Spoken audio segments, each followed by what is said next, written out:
sábado 1 de agosto de 2020. Estimados amigos, el tema de hoy en los medios de prensa es la cuenta pública presidencial, la cual será objeto de todo tipo de análisis, críticas e incluso de algunos aplausos durante los días que vienen.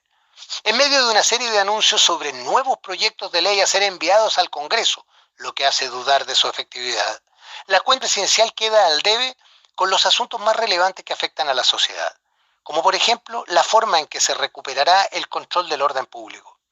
Sin que se escuchara nada respecto de los errores cometidos por el gobierno luego del estallido revolucionario y que estimularon la escalada violentista que sufrimos entre octubre y marzo. Nada se dijo sobre las medidas o políticas que podrían ser adoptadas para prevenir o al menos mitigar los efectos del rebrote insurgente anunciado para los próximos meses. De nada servirán los llamados a la pacificación y a denunciar la violencia formulados por el presidente si estos no van acompañados de la voluntad necesaria para imponer la paz, si es preciso por la fuerza.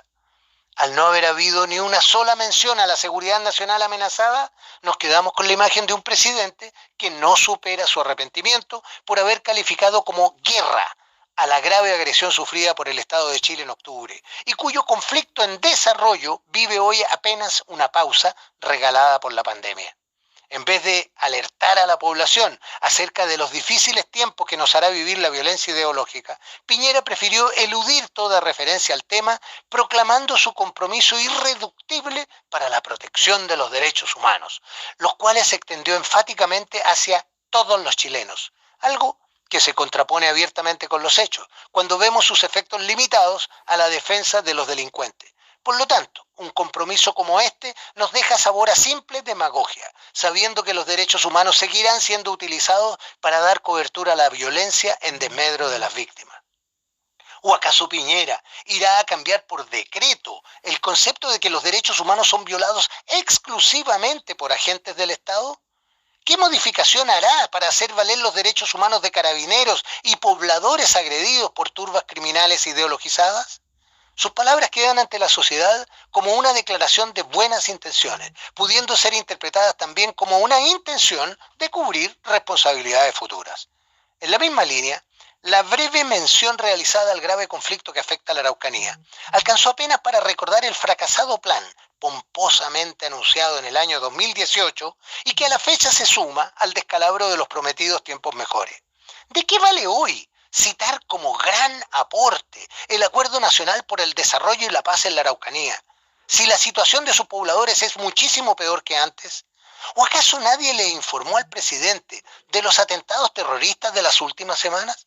A la luz de lo que ocurre en la zona, suena a provocación el escucharlo describir objetivos tan vagos e impracticables como el llevar una gran inversión pública y privada a la región o valorizar la historia, cultura, tradiciones, lengua y cosmovisión del pueblo mapuche y finalmente establecer un compromiso por la paz. Hermosos conceptos para adornar un discurso, pero claramente imposibles de aplicar sin antes restaurar el Estado de Derecho, lo cual es mencionado como otro férreo compromiso, prometiendo combatir el terrorismo con todos los instrumentos que la ley le otorga.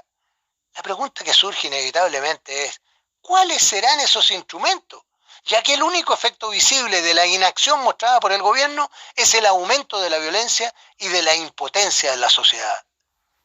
La visita del ministro del Interior a la zona permitió, sin embargo, un sinceramiento de posiciones que puede obligar a Piñera a cumplir, aunque sea parcialmente, los compromisos formulados ayer. Durante un punto de prensa, Pérez reconoció en forma explícita la evidencia absoluta de la presencia de grupos con capacidad militar en la Araucanía, los cuales, señaló, cuentan con financiamiento, capacidad operativa y logística decididos a que no exista la paz.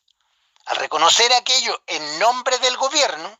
este no puede seguir negando la existencia de una grave amenaza para la seguridad nacional, siendo su obligación irrenunciable el adoptar las medidas necesarias para neutralizarla en la forma más rápida y eficaz que le sea posible. Pretender seguir otorgándole un tratamiento distinto sería una grave falta a sus deberes constitucionales, lo cual empeoraría el estado de debilidad en que se encuentra el gobierno.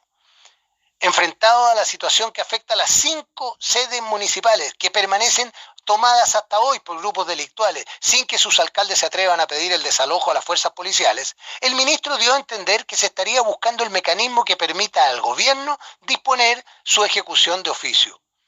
En un día en que varios caminos se encuentran cortados por barricadas y en que las tomas de fondos y quemas de camiones continúan, veremos si el ex senador por la zona, hoy ministro, confirma con hechos la voluntad expresada verbalmente.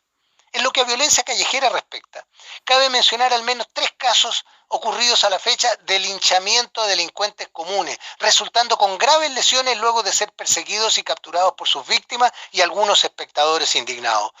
Ello nos expone a conductas sociales que no habían sido vistas en Chile y que se originan en una carencia de seguridad pública derivada de las restricciones impuestas a las policías y de las ventajas que otorga a los delincuentes la reforma procesal penal junto a la política abusiva de los derechos humanos. Se viene a la memoria el relato de un británico visitando un país árabe, quien, sorprendido al ver que los automóviles quedaban con las llaves puestas y las puertas abiertas, artículos de valor sobre los asientos, recibió como respuesta a su inquietud que allí nadie robaba, porque la primera vez que lo hacía le cortaban una mano, a la segunda oportunidad le cortaban la otra, y si aún así reincidía, le cortaban la cabeza. Cruel solución, propia de otras culturas, pero efectiva como ninguna. Como dice el viejo dicho popular, es la oportunidad la que hace al ladrón. Y son las trancas ideológicas las que han aumentado dichas oportunidades a niveles cada vez menos soportables en nuestra sociedad. Soy Patricio Quilot.